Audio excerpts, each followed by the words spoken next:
ನಮಸ್ಕಾರ, ಎಲ್ಲರೂ ಹೇಗಿದ್ದೀರಾ? ಬನ್ನಿ ಇವತ್ತು ಮೆಕ್ಕೆಕಾಯಿನ ಮಾಡೋಣ. ಮೆಕ್ಕೆಕಾಯಿ ಚಿಕ್ಕ ಚಿಕ್ಕದಾಗಿರೋ ಈ ಮೆಕ್ಕೆಕಾಯಿನ ಹೆಂಗೆ ಮಾಡೋದಂತ ನೋಡೋಣ ಬನ್ನಿ.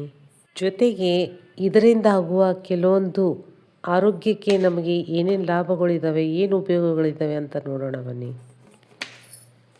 ಮೆಕ್ಕೆಕಾಯಿ ಮಧುಮೇಹ ನಿಯಂತ್ರಣಕ್ಕೆ, ಜೀರ್ಣಕ್ರಿಯೆ ಸುಧಾರಣೆಗೆ ಮತ್ತು ದೇಹ ತಂಪಾಗಿಸಲು ತುಂಬ ಉಪಯುಕ್ತವಾದ ತರಕಾರಿಯಾಗಿದೆ. ಇದು ಉತ್ತರ ಕರ್ನಾಟಕ ಕಡೆ ಜಾಸ್ತಿ ಬೆಳೆಯೋ ಮೆಕ್ಕೆಕಾಯಿ. ಇದು ಭಾಳಷ್ಟು ಚಿಕ್ಕ ಚಿಕ್ಕದಾಗಿರೋ ಮೆಕ್ಕೆಕಾಯಿಗಳು ಇವು. ದೊಡ್ಡದಾಗಿ ಕೂಡ ಇರ್ತವೆ, ಅಂದರೆ ಈ ಚಿಕ್ಕ ಚಿಕ್ಕದಾಗಿರೋವು ಭಾಳ ಆರೋಗ್ಯಕ್ಕೆ ಒಳ್ಳೆಯದಾಗಿವೆ. ಮೆಕ್ಕೆಕಾಯಿ ಇದನ್ನು ತೊಂಡ್ಲಿಕಾಯಿ ಅಥವಾ ಲಿವಿಗಾರ್ಡ್ ಅಂತ ಕೂಡ ಕರೀತಾರೆ. ನಮ್ಮ ದೈನಂದಿನ ಅಡುಗೆಯಲ್ಲಿ ಬಳಸುವ ಆರೋಗ್ಯಕರ ತರಕಾರಿ. ಇದು ಮಧುಮೇಹ ನಿಯಂತ್ರಣಕ್ಕೆ, ಜೀರ್ಣಕ್ರಿಯೆ ಸುಧಾರಣೆಗೆ, ತೂಕ ಕಡಿಮೆ ಮಾಡಲು ಮತ್ತು ರೋಗ ನಿರೋಧಕ ಶಕ್ತಿ ಹೆಚ್ಚಿಸಲು ಸಹಾಯ ಮಾಡುತ್ತದೆ. ಈ ವಿಡಿಯೋದಲ್ಲಿ ಮೆಕ್ಕೆಕಾಯಿಯಿಂದಾಗುವ ಆರೋಗ್ಯ ಪ್ರಯೋಜನಗಳು ಮತ್ತು ಈ ಮೆಕ್ಕೆಕಾಯಿಯನ್ನು ಹೇಗೆ ಮಾಡೋದು ಅಂತ ಕೂಡ ಇದರಲ್ಲಿ ನಾವು ತಿಳಿಸ್ತಾ ಇದ್ದೀವಿ. ಮೆಕ್ಕೆಕಾಯಿನ ಚಿಕ್ಕ ಚಿಕ್ಕದಾಗಿ ಕಟ್ ಮಾಡ್ಕೋಬೇಕು. ಒಂದು ಕಾಯಿಯಲ್ಲಿ 4 ಭಾಗ ಮಾಡ್ಕೋಬೇಕು. ಮತ್ತು ಇದು ಟೇಸ್ಟ್ ನೋಡೋದನ್ನು ಮಾತ್ರ ಮರಿಬಾರ್ದು. ಸ್ವಲ್ಪ ಅದು ಬೀಜನ ತಿಂದು ನೋಡಬೇಕು. ಅದು ಕಹಿ ಕೂಡ ಇರ್ತವೆ ಅವು ಮೆಕ್ಕೆಕಾಯಿ. ಹಾಗಾಗಿ ಟೇಸ್ಟ್ ನೋಡಿ ಕಟ್ ಮಾಡಿರಿ. ಇಲ್ಲಾಂದ್ರೆ ಒಂದು ಮೆಕ್ಕೆಕಾಯಿ ಕಹಿ ಇದ್ದರೆ ಇಡೀ ಅಡಿಗೆ ಕೂಡ ಕಹಿ ಆಗಿಬಿಡುತ್ತೆ. ಹಾಗಾಗಿ ಟೇಸ್ಟ್ ನೋಡಿ ಕಟ್ ಮಾಡಿರಿ. ಆಮೇಲೆ ಒಂದು ಬೌಲ್ಗೆ ಎಣ್ಣೆ ಹಾಕ್ಕೊಂಡು, ಇವಾಗ ನೋಡಿದ್ದೀರಾ ನೀವು, ಎಣ್ಣೆ ಬಿಸಿ ಮಾಡಿಕೊಂಡು ಸಾಸಿವೆ ಜೀರಿಗೆ ಹಾಕ್ಕೋಬೇಕು. ಚಟ್ಪಟ ಆದ ನಂತರ ಈರುಳ್ಳಿನ ಸ್ವಲ್ಪ ಉದ್ದುದ್ದಾಗಿ ಕಟ್ ಮಾಡ್ಕೊಂಡಿರಬೇಕು. ಅದು ಕೂಡ ಎಣ್ಣೆಯಲ್ಲಿ ಫ್ರೈ ಆಗಬೇಕು, ಚೆನ್ನಾಗಿ ಫ್ರೈ ಆಗಬೇಕು. ಒಗ್ಗರಣೆಯಲ್ಲಿ ನಾನು ರುಚಿಗೆ ಎಷ್ಟು ಬೇಕೋ ಅಷ್ಟು ಉಪ್ಪನ್ನು ಕೂಡ ಹಾಕ್ತೀನಿ. ಸ್ವಲ್ಪ ಅರಿಶಿನ ಕೂಡ ಹಾಕ್ಕೋತೀನಿ. ಈಗ ಎರಡು ಜೊತೆಗೆ ಹಾಕ್ಕೊಂಡು ನಾನು ಫ್ರೈ ಮಾಡೋದು ಯಾವಾಗಲೂ. ಈರುಳ್ಳಿ ಬೇಗ ಫ್ರೈ ಆಗಬೇಕಂದ್ರೆ ನಾನು ಮುಂಚೆ ವಿಡಿಯೋಲಿ ಕೂಡ ಹೇಳಿದ್ದೀನಿ, ಸ್ವಲ್ಪ ಉಪ್ಪು ಹಾಕ್ಕೊಂಡ್ರೆ ಅದು ಬೇಗ ಫ್ರೈ ಆಗುತ್ತೆ. ಬ್ರೌನ್ ಕಲರ್ ಬೇಗ ಬಂದುಬಿಡುತ್ತೆ ಅದು. ಹಾಗಾಗಿ ಸ್ವಲ್ಪ ರುಚಿಗೆ ಉಪ್ಪನ್ನು ಒಗ್ಗರಣೆಯಲ್ಲಿ ಹಾಕ್ಕೊಂಡಿರ್ತೀನಿ. ಇದು ನೋಡಿರಿ, ಎಲ್ಲ ಕಟ್ ಮಾಡಿ ಇಟ್ಕೊಂಡ ಮೆಕ್ಕೆಕಾಯಿ.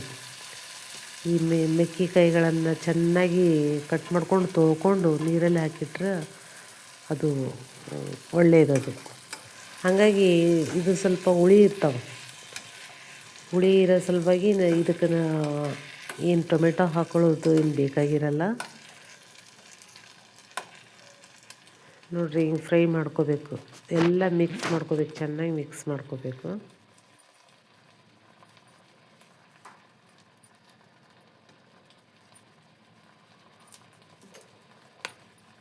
ಇದು ಮೆಕ್ಕೆಕಾಯಿ ಜೀರ್ಣಕ್ರಿಯೆಗೆ ಬಹಳಷ್ಟು ಒಳ್ಳೆಯದಾಗಿದೆ. ಇದು ಮಧುಮೇಹ ನಿಯಂತ್ರಣಕ್ಕೆ ಬಹಳಷ್ಟು ಉಪಯುಕ್ತವಾದದ್ದು ಈ ಮೆಕ್ಕೆಕಾಯಿ. ಮೆಕ್ಕೆಕಾಯಿ ರಕ್ತದಲ್ಲಿನ ಸಕ್ಕರೆ ಮಟ್ಟವನ್ನು ನಿಯಂತ್ರಿಸಲು ಸಹಾಯ ಮಾಡುತ್ತದೆ. ಡಯಾಬಿಟಿಸ್ ಇರೋರಿಗೆ ಒಳ್ಳೆಯ ತರಕಾರಿ ಇದು. ಜೀರ್ಣಕ್ರಿಯೆ ಸುಧಾರಣೆಗೆ, ಫೈಬರ್ ಅಧಿಕವಾಗಿರುವುದರಿಂದ ಮಲಬದ್ಧತೆ, ಗ್ಯಾಸ್ ಸಮಸ್ಯೆ ಕಡಿಮೆ ಮಾಡುತ್ತದೆ. ತೂಕ ಕಡಿಮೆ ಮಾಡಲು ಸಹಕಾರಿಯಾಗಿದೆ ಇದು. ಕ್ಯಾಲೋರಿ ಕಡಿಮೆ, ಫೈಬರ್ ಹೆಚ್ಚು, ತೂಕ ನಿಯಂತ್ರಣಕ್ಕೆ ಬಹಳ ಉತ್ತಮವಾದದ್ದು. ರೋಗ ನಿರೋಧಕ ಶಕ್ತಿ ಹೆಚ್ಚಿಸುತ್ತದೆ. ವಿಟಮಿನ್ ಸಿ ಇರೋದರಿಂದ ದೇಹದ ಇಮ್ಯುನಿಟಿ ಹೆಚ್ಚುತ್ತದೆ. ಮತ್ತು ಇದು ಹೃದಯ ಆರೋಗ್ಯಕ್ಕೆ ಒಳ್ಳೆಯದು. ಕೊಲೆಸ್ಟ್ರಾಲ್ ನಿಯಂತ್ರಣಕ್ಕೆ ಸಹಕಾರಿಯಾಗಿದೆ. ರಕ್ತದ ಒತ್ತಡ ಸಮತೋಲನಕ್ಕೆ ಸಹಾಯ ಮಾಡುತ್ತದೆ. ಚರ್ಮ ರೋಗ ಆರೋಗ್ಯದ ಬಗ್ಗೆ ಕೂಡ ಇದು ಒಳ್ಳೆಯ ತರಕಾರಿ ಅಂತ ಹೇಳ್ಬೋದು. ರಕ್ತ ಶುದ್ಧೀಕರಣಕ್ಕೆ ಸಹಾಯ ಮಾಡುತ್ತದೆ. ಚರ್ಮ ಸಮಸ್ಯೆಗಳು ಕಡಿಮೆ ಆಗುತ್ತವೆ ಇದರಿಂದ. ಲಿವರ್ ಆರೋಗ್ಯಕ್ಕೆ ಬಹಳ ಲಾಭವಾಗಿದೆ ಇದು. ದೇಹದಲ್ಲಿನ ವಿಷ ಪದಾರ್ಥಗಳನ್ನು ಹೊರಹಾಕಲು ಸಹಕಾರಿಯಾಗಿದೆ. ಮತ್ತು ಇದು ದೇಹ ತಂಪಾಗಿಸುತ್ತದೆ. ಬೇಸಿಗೆಯಲ್ಲಿ ದೇಹಕ್ಕೆ ತಂಪು ನೀಡುವ ಗುಣ ಇದೆ. ಮೆಕ್ಕೆಕಾಯಿ ಹೇಗೆ ಸೇವಿಸಬಹುದು ಅಂತಂದರೆ, ಮೆಕ್ಕೆಕಾಯಿ ಸಾರು, ಹುಳಿ, ಫ್ರೈ ಮಾಡ್ಕೊಂಡು ತಿನ್ಬೋದು. ಆಮೇಲೆ ಉಪ್ಪಿನಕಾಯಿ ಹಾಕ್ಬೋದು. ಆಮೇಲೆ ಬೇಯಿಸಿ ಚಾಟ್ ರೂಪದಲ್ಲಿ ತಿನ್ಬೋದು ಇದನ್ನು.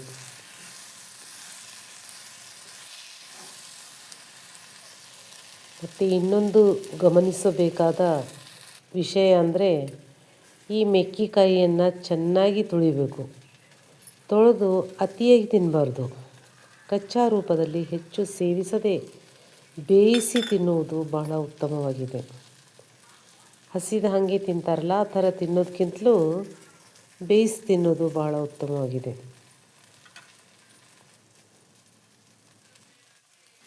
ನೋಡ್ರಿ, ಈ ಥರ ಇದು ಒಗ್ಗರಣೆ ಹಾಕೊಂಡ ನಂತರ ಖಾರ ಉಪ್ಪು ಎಲ್ಲ ಹಾಕ್ಕೊಂಡಿದ್ದೀವಿ. ಏನೂ ಇಲ್ಲ, ಮಸಾಲ ಇಲ್ಲ, ಏನೂ ಇಲ್ಲ. ಈಸಿಯಾಗಿ ಮಾಡುವಂಥದ್ದು ಮತ್ತು ಆರೋಗ್ಯಕ್ಕೆ ಬಹಳಷ್ಟು ಉಪಯೋಗವಾದಂಥ ಈ ತರಕಾರಿ ಮೆಕ್ಕೆಕಾಯಿ. ಮತ್ತು ಇದು ಹೊಲದಲ್ಲಿ ಎಲ್ಲ ಏನು ಕೆಮಿಕಲ್ ಇಲ್ಲದೇ ಬೆಳೆಯೋದಿದು. ಮಾಮೂಲಿ ಗೊಬ್ಬರ ಅದು ಏನು ಹಾಕಿರ್ತಾರೆ ಅಷ್ಟರಲ್ಲೇ ಬೆಳೆಯೋದು. ಇದಕ್ಕೇನು ಯಾವುದರ ಪೌಡ್ರು ಹಾಕಬೇಕಂತಿಲ್ಲ, ಏನಿಲ್ಲ. ನ್ಯಾಚುರಲಾಗಿ ಬೆಳೆಯೋದಿದು ಮೆಕ್ಕೆಕಾಯಿ. ಹಾಗಾಗಿ ಇದು ಆರೋಗ್ಯಕ್ಕೆ ಬಹಳ ಉಪಯುಕ್ತವಾದದ್ದು, ಒಳ್ಳೆಯದು. ಮತ್ತು ಇದ್ರ ಬೆನಿಫಿಟ್ ಕೂಡ ನೋಡಿದ್ರಲ್ಲ, ಇಷ್ಟೊಂದು ಬೆನಿಫಿಟ್ ಸಿಗೋ ಈ ಮೆಕ್ಕೆಕಾಯಿ ಮತ್ತು ಆಡಂಬರವಿಲ್ಲದ ತರಕಾರಿ ಮತ್ತು ಸಿಂಪಲ್ಲಾಗಿ ಮಾಡೋದು. ಇದಕ್ಕೇನು ಟೊಮೆಟೊ ಬೇಕಾಗಿರಲ್ಲ. ಅದು ಸ್ವಲ್ಪ ಹುಳಿ ಇರೋದ್ರಿಂದ ಟೊಮೆಟೊ ಬೇಕಾಗಲ್ಲ. ಏನಿಲ್ಲ, ಲಾಸ್ಟಿಗೆ ಸ್ವಲ್ಪ ಶೇಂಗಿನ ಪುಡಿ ಹಾಕ್ಕೊಂಡಿದ್ವಲ್ಲ, ಶೇಂಗಿನ ಪುಡಿ ಹಾಕ್ಕೊಂಡು ಸ್ವಲ್ಪ ಬೇಯಿಸ್ಕೊಂಡ್ರೆ ಸಾಕು. 1 ಗ್ಲಾಸ್ ನೀರು ಹಾಕ್ಕೊಂಡಿದ್ದೀನಿ. ಅಷ್ಟು ಸ್ವಲ್ಪ ಗ್ರೇವಿ ಆದರೆ ಸಾಕು. ಚೆನ್ನಾಗಿ ಬೇಯಿಸ್ಕೋಬೇಕು ಇದನ್ನು. ನಾನು ಆಗಾಗ ನೋಡ್ತಾ ಇದ್ದೀನಿ. ಅಂದರೆ ಇದು ಶೇಂಗಿನ ಪುಡಿ ಹಾಕಿರ್ತೀವಲ್ಲ, ಅದು ಸ್ವಲ್ಪ ನೋಡ್ತಾ ಇರಬೇಕು, ಅದು ತಿರುಗ್ತಾ ಇರಬೇಕು, ಇಲ್ಲಾಂದರೆ ತಳ ಹಚ್ಕೊಂಡ್ಬಿಡುತ್ತೆ ಅದು. ಹಾಗಾಗಿ ನೋಡಿದೆ ಅಷ್ಟೇ 1-2 ಸಲ. ಇವಾಗ ನೋಡ್ರಿ ಆಗಿದೆ. ಈಗ ಈ ಥರ ಮೆಕ್ಕೆಕಾಯಿ ರೆಸಿಪಿನ ಮಾಡಿಕೊಡ್ರಿ, ಆರೋಗ್ಯನ ಹೆಚ್ಚಿಸ್ಕೊಳ್ರಿ, ಎಲ್ಲರೂ ಸುಖದಿಂದ ಇರ್ರಿ ಅಂತ ಹೇಳ್ತಾ ನೋಡ್ರಿ, ಈ ವಿಡಿಯೋನ ಇಲ್ಲಿಗೆ ಮುಗಿಸ್ತೀನಿ. ಫಸ್ಟ್ ಟೈಮ್ ನನ್ನ ಚಾನಲ್ನ ಯಾರು ನೋಡ್ತಾ ಇದ್ದೀರಿ, ಸಬ್ಸ್ಕ್ರೈಬ್ ಮಾಡ್ಕೊಂಡು ನೋಡ್ರಿ. ಒಂದು ಲೈಕ್ ಕೊಡೋದನ್ನು ಮಾತ್ರ ಮರಿಬೇಡ್ರಿ. ಒಂದು ಕಮೆಂಟ್ ಮಾಡಿರಿ, ಹೇಗಿದೆ ಅಂತ ವಿಡಿಯೋ ನೋಡಿ ಕಮೆಂಟ್ ಮಾಡಿರಿ. ಇದು ರೊಟ್ಟಿ, ಚಪಾತಿ, ಅನ್ನಕ್ಕೆ, ಮತ್ತು ಒಂದು ಸ್ವಲ್ಪ ಗ್ರೇವಿ ಇದ್ದರೆ ರಾಗಿ ಮುದ್ದೆಗೆ, ಅಕ್ಕಿ ರೊಟ್ಟಿಗೆ, ಎಲ್ಲದಕ್ಕೂ ಒಳ್ಳೆ ತರಕಾರಿ ಇದು. ಯಾವುದರಲ್ಲಿ ಕೂಡ ತಿನ್ಬೋದು ಇದನ್ನು. ಒಳ್ಳೆ ಕಾಂಬಿನೇಷನ್ ಸೈಡ್ ಡಿಶ್ ಇದು. ನಾವು ರೊಟ್ಟಿಗೆ ಹೀಗೆ ಪಲ್ಯ ಮಾಡ್ಕೊಂಡು ತಿಂತೀವಿ. ನೀವು ಯಾವ ಥರ ತಿಂತೀರಿ ನೋಡಿ.